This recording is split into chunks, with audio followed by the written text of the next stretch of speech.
Hey guys, what's up? It's your commissioner, two-time champion, Eric J. Helmholt. The J is the initial and the name. Remember that. Um, I know that we're in the off season. I know that no one posts anything to the Facebook page besides me, but I like fantasy, and I decided to do a mock draft for our draft upcoming in August. Make sure you have it on the calendar. I think it's August 17th, 2 o'clock. I think it's going to be at Durr's house. I think that should work out well. So, anyway, obviously, there's a lot that needs to be done even before the draft. A few guys have some franchise player questions, and a lot will change for sure in another less than a month with the actual NFL draft. And I'm sure that I'll redo this again after that actually happens. But yeah, I'm bored. It's towards the end of the school year, so I decided to do this. With the number one pick of the 2014 Dynasty Rookie Draft, we have Justin via Mark slash Lori slash Ivan slash Andrew. Congratulations, Ivan. You are the fourth new owner of this franchise. Hopefully, you can do a little bit better than what they've done. Although they've at least made the playoffs. Not every team can say that. But anyway, yeah. So Ivan, 2 owners ago, they traded away the overall number one pick.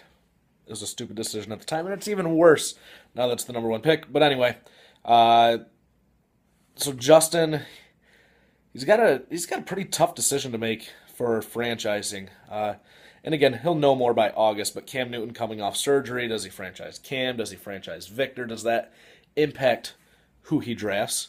Um, Obviously, he can't take a quarterback here. That would be way, way, way too early. He's thin at wide receiver and running back, even if he does franchise Cruz. But I think that this is a monumental pick in Dynasty League history because this will be the first non-running back taken number one overall, and I think he takes Sammy Watkins out of Clemson. The second draft pick, also traded away. I traded away to Reitzma to get my man crush Joshy Washy Gordon. So Reitzma also has a decision to make here for his franchise. The quarterback coming off the greatest statistical season of all time for $39, or PPR machine Antonio Brown. I don't know what I would do if I was him. The difference in $21. Maybe you keep Brown, but Peyton, an absolute stud. Um, Wrights was solid all the way across the board, except possibly tight end. So he does need a tight end, but Ebron, his name's going to come up a lot in this video. Probably too early to take him this high. So he could go running back or wide receiver if one of the top running backs lands in a pretty good spot. Maybe he goes running back here. But at time of this video, on April 14, 2014, I think he takes a wide receiver, and I think he takes Mike Evans out of Texas A&M. Mike has 3 draft picks. This is the first of the 3. Right now, he's got better long-term depth at wide receiver than he does running back, but he's probably stronger at running back this year. He's probably playing for this year. Now, again, if there's a stud running back that lands in a perfect situation that falls to him here, maybe he takes that guy.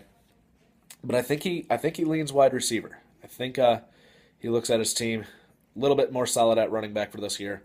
I think he takes wide receiver. Now, after the top 2, it's kind of a free for all who's the next best. And so I just went according to rankings. I Googled it. And I think he takes Odell Beckham Jr. out of LSU. Chris, pick number 4, desperately needs wide receiver and running back depth and actual starters. So there's not like one specific need that he has. So I see him taking BPA, best player available. Now, again, if the top three are all wide receivers, if there's a running back that lands in a good spot, I see him taking a running back here. I think the best chance for a running back landing in a good spot, at least right now, is Trey Mason, running back out of Auburn, to Chris with a 4th pick.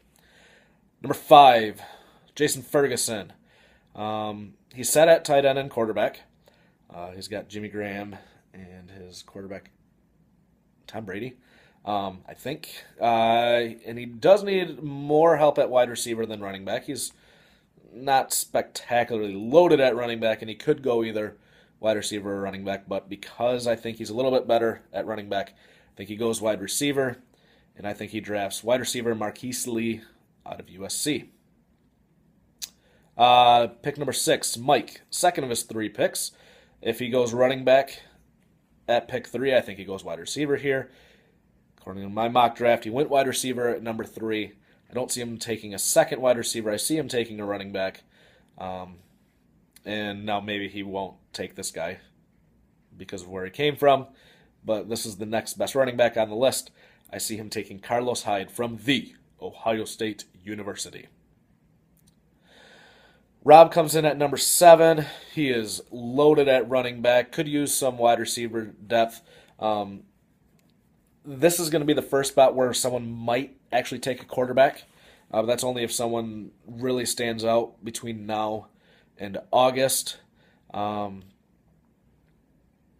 Because he needs wide receiver depth, I don't think he'll take a quarterback here. I think he takes a wide receiver, and I think he takes Brandon Cooks, wide receiver out of Oregon State. Ivan, welcome to the dynasty. You finally get to draft. Instead of the number 1 overall pick, you have the number 8 pick, and I don't know how much you've looked at your roster. It is pretty depleted. You have Russell Wilson, and then if you franchise, I think it's Heartline. Those are really only 2 of the guys that, if I'm you, I'm hoping to start this year. There's a lot of talent available in free agency, a lot of cap room as well. But basically, you're going to take the best player available, I think anyway. You're not, other than quarterback, I don't think you take a quarterback when you have Russell Wilson. So best player available. Another possible landing spot for Eric Ebron, if you think he's the BPA. But I think that you will probably do wide receiver, and I think you're going to take Kelvin Benjamin out of Florida State. I've actually seen him quite a bit higher on most lists than this one, but that's where he went on this one. This is pretty monumental. We mentioned that, wide receiver being taken first overall, first time in league history. We have 1, 2, 3, 4, 5, 6 of the first 8 picks are wide receivers. Again, according to this mock draft, that does not mean anything.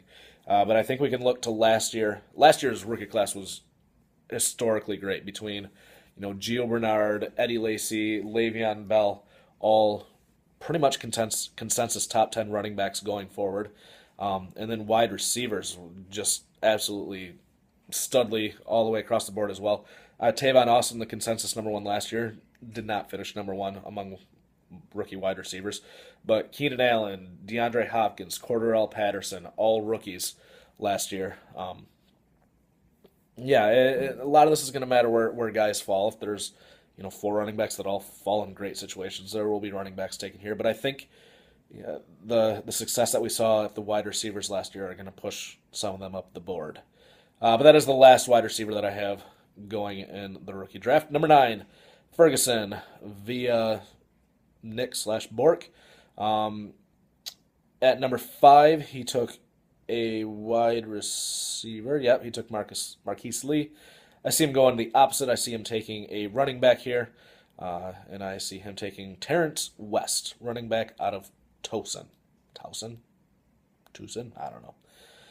Towson. I think he gets one of each with his 2 picks. Number 10, Doug. He's set at quarterback, wide receiver, and tight end. He needs running back. Running back is getting pretty thin, though. So maybe he doesn't see anyone that he likes there, but I still think that he takes running back. And then the guy that I have him picking just a couple months ago before the pro days and stuff was arguably the number one running back, but he has slipped a little bit, and I see him taking Kadeem Carey, running back out of Arizona. Number 11, yours truly, the commish. Um, running back, that's kind of an issue. I have Darren Sproles if I decide to franchise him. I have Lamar Miller. Kendall Hunter, just a bunch of crap.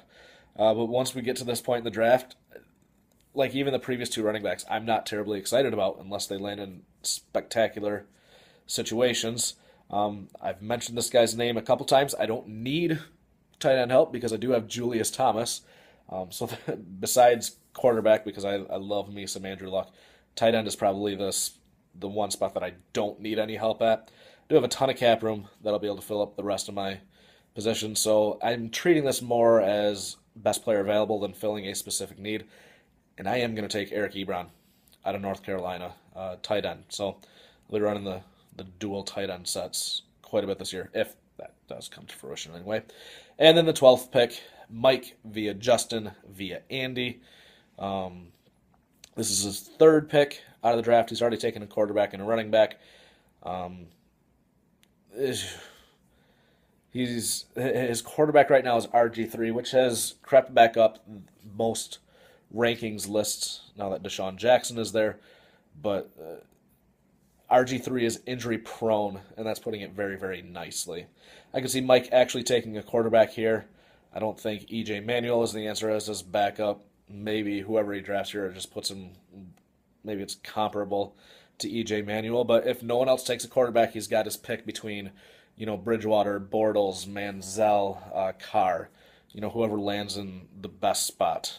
I think that whoever ends up in Houston got some weapons around him between Foster and Andre Johnson and DeAndre Hopkins, and that could actually be a pretty good fantasy quarterback. So maybe it's whoever goes number one overall, if Houston even takes a quarterback. But as of right now, with the mock drafts that I've seen, I see Mike taking a quarterback, and I see him taking Blake Bortles out of UCF. Let me know what you guys think. Am I way, way off on this? Justin, are you going to throw us all a curveball? And if Carlos Hyde ends up in Tennessee, where he's the only running back now that CJ2K is gone, maybe you do take him over Watkins, and this isn't as monumental as what I originally thought. But, yeah, I know it's the offseason. I know no one cares about football near as much as I do. Maybe you hate these videos. I don't really care. I enjoy doing them. So, I'll for sure be back with another mock draft after the actual NFL draft. Check out the Facebook page. Lots of colorings on there. Have a great day. Peace.